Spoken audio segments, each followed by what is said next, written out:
Hello. I got my first. I got Where my you at second now? new plane. Where you at? Second You're in Bangkok right now. Thailand.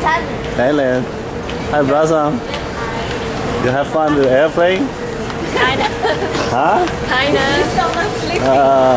Not sleeping. Come on.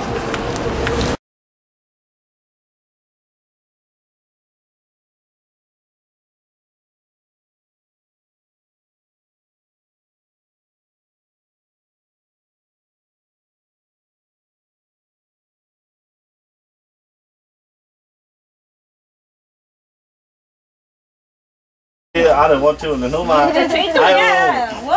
Nhất thì cam lót tôi mà nhung tông luôn. Thì cam nó có hay. Cho thành cho bố tôi mà lấy tuổi là tuổi nhiều thế thôi.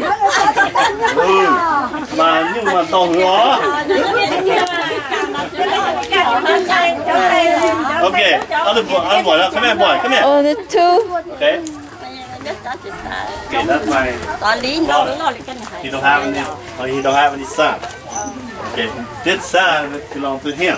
Okay. That. Tao nói anh tao nói nha. Cho mình cứ mình ngoài hay cho mình xin chơi cái đó.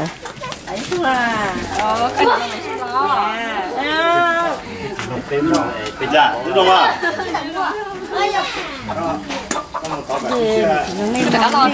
Ô, cụ trẻ này giàu lò này bị chỉ to lên nè, này nè. Nó tung sai mà. Này bị chỉ to lên, cụ trẻ này giàu lò sư, này chỉ to ha. Ồ đó, có lò biểu lò đó. Đúng rồi đó. Lò sao? Lò là mà, này bị chỉ to thì mà to xuân này. Nếu có hai đây là mà nó mà cái gì chỉ mà giờ cái chỉ mình cầm mà nhung to bên mộtตัวcái tả cái Trái thì tay à? Chỉ mới giúp cái trái. Có giúp cái trái chỉ cả dưới trái. Dạ, anh chị ra mà chuyển qua xuống đó. Ô, con nó ta tầm cá giò, nó ta tầm mình thịt bò nữa, nó là cá giò kia. Hay đó. Tận đó chắc cái anh dài một phần số bằng thiên lục phong bằng, với tôi in nó là nát với tôi chắc nó rồi. Tôi ta la. Nó bé tôi to lục phong bằng cho đây sẽ trả chi, bên gì thì họ luôn và cho đây sẽ trả nó. Coi thế ạ, chứ là cũng to đi thế ạ. Đây thì chỉ phải những thứ đó, vì do đây thì nó như là để nhà tôi chỉ cứ nhé được thứ.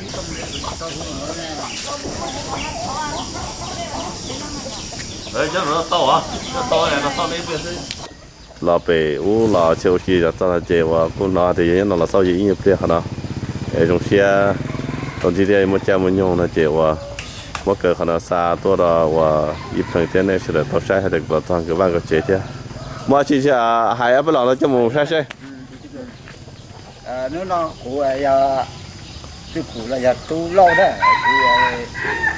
nếu là giờ là thân đã cá lọt rồi nó cái tao sẽ thảo sẽ bên nó thì cái thay đó là phù hợp đó rồi tôi nên cho ô thì cho tí sẽ được này cho xin đẹp của anh nó dùng cho nó để cái sẽ nha lúc đó tung cứ chỉ tao bỏ đuôi này đó cho nên nó đi chả nhau đi chả theo thật đua theo lọt cho bé theo bỏ nên mua hết không chả theo rồi mà mình nhỏ bé tu rồi mình nhỏ tiếng nó tiếng thật ta bé nhân tết cho nó bé còn nhiều bé nên nó mua tết đi chả tiếng nào thế bé chỉ dùng lên nên nó bé lò bé hình cao bé chỉ dùng lên nên nhá hả bé lò lên nó cho nên chứ có hả thì chị nhá còn qua lỡ mà pu vào đi dài vậy vô đó thay một câu là sẽ chèm thay cái nhung buôn đá thế nào kiểu là thêm bỏ cái từ mấy thùng buôn để tay tụi đi tụi buôn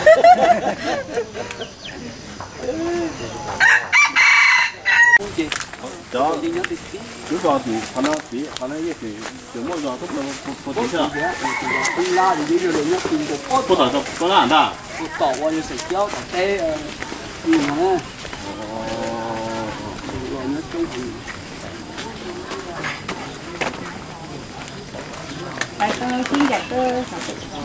Wait, Mom, the one that the driver, the one that drives the van. Yes.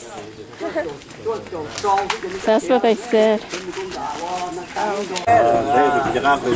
Tôi nói là sao lâu rồi cho cái trẻ có thấu là nhớ. Lời trẻ mà chỉ nhớ là tôi chỉ trẻ thấu là xưa. Không gì. Thế là sao hồi lúc trẻ thay vào đó xài nên sai. ở trên này hai bên luôn bên thọ cả đó là chuẩn bị tôi chỉ sản phẩm mà nó trong lâu tàu tuần gì ở xí là tàu này đó là tàu trắng này nó nè nói ra đó là tàu trắng nữa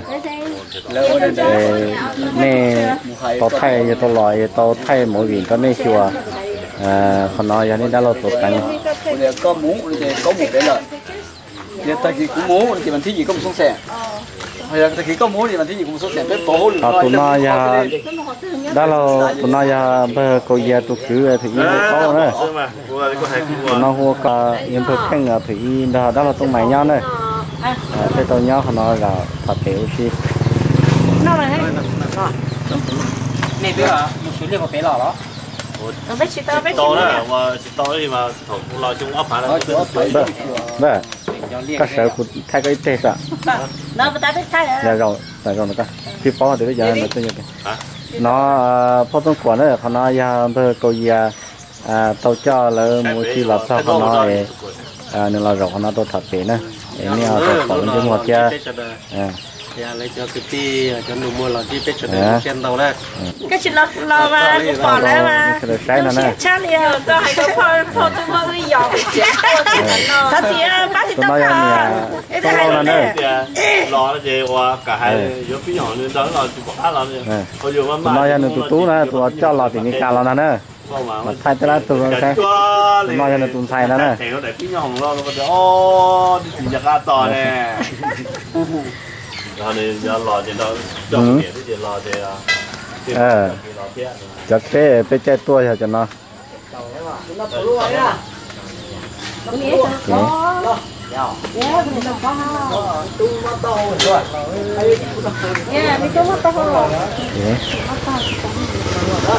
lúc chết rồi cái đó là xin đi luôn đó